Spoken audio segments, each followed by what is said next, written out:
কুরআনের অলৌকিকতা পর্ব ২। কুরআন ইঙ্গিত দিয়েছিল নবী মুহাম্মদ সাল্লাল্লাহু আলাইহি ওয়াসাল্লামের ইন্তেকালের বয়সের প্রতি, অথচ তখনও তিনি জীবিত ছিলেন।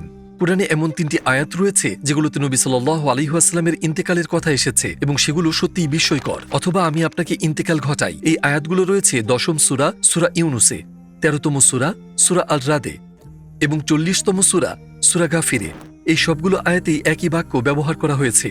অথবা আমি আপনাকে ইন্তেকাল ঘটাই। আপনি কি কিছু লক্ষ্য করেছেন? তিনি ৪০ বছর বয়সে নবুয়ত লাভ করেন। তিনি ১৩ বছর মক্কায় মানুষকে ইসলামের দিকে আহ্বান করেন। এরপর তিনি জীবনের শেষ ১০ বছর মদিনায় কাটান। এখন এগুলো যোগ করলে ৪০ যোগ ১৩ যোগ ১০ সমান ৬৩।